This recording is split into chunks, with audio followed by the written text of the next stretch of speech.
Hello WhatsApp guys, అందరూ ఎలా ఉన్నారు? Hope you all are doing great and welcome back to other episode of tooth talks. ఈరోజు topic ఏంటో మీరు already థంబ్నెయిల్లో చూసే ఉంటారు కదా. దానికన్నా ముందు మన ఛానల్లో ఆల్రెడీ ఎలాంటి టూత్ బ్రష్ సెలెక్ట్ చేసుకోవాలి అండ్ ఏ బేసిస్ మీద టూత్ పేస్ట్ని సెలెక్ట్ చేసుకోవాలి అండ్ ఎంత టూత్ పేస్ట్ డిస్పెన్స్ చేసుకోవాలి అండ్ ఏ టెక్నిక్తో బ్రష్ చేయాలి, ఎన్ని టైమ్స్ బ్రష్ చేయాలి అండ్ ఎప్పుడు బ్రష్ చేయాలి అనే టాపిక్ మీద ఆల్రెడీ ఇండివిజువల్ వీడియోస్ మన ఛానల్లో అవైలబుల్గా ఉన్నాయండి. సో ఎవరైనా మిస్ అయి ఉంటే please go and watch them. And coming to today's topic ఏంటంటే, ఎంత ఫ్రీక్వెంట్గా మనం టూత్ బ్రష్ని చేంజ్ చేయాలి. ఐడియల్లీ మేము ఎవ్రీ 2 to 3 monthsకి మీ బ్రష్ని చేంజ్ చేయమని చెప్తూ ఉంటామండి.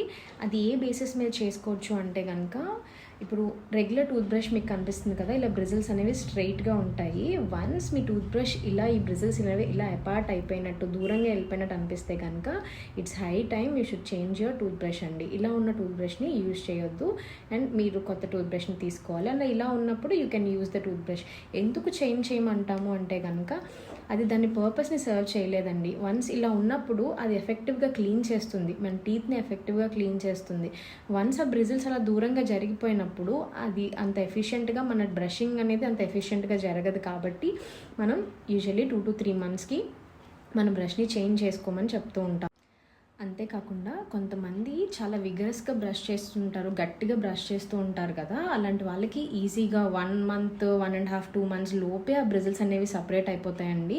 అలాంటి వాళ్ళు 3 months వరకు ఆగాల్సిన అవసరం లేదు. వెంటనే మీరు ఆ బ్రిజిల్స్ అలా సపరేట్ అయిపోయినాయి అని అనిపిస్తే కనుక వెంటనే మీరు మీ టూత్ బ్రష్ని చేంజ్ చేసుకోండి. ఎందుకు చేంజ్ చేసుకోవాలనేది ఆల్రెడీ మీకు చెప్పాను కదా, అది అంత ఎఫెక్టివ్గా వర్క్ చేయదు. బ్రష్ అనేది అంత ఎఫెక్టివ్గా మీ టీత్ని క్లీన్ చేయదు. So hope you all understood and follow this, and don't forget to share this with your friends and family. Keep following us, do like, share and subscribe to our channel Tooth Talks, and we'll see you soon in the next video.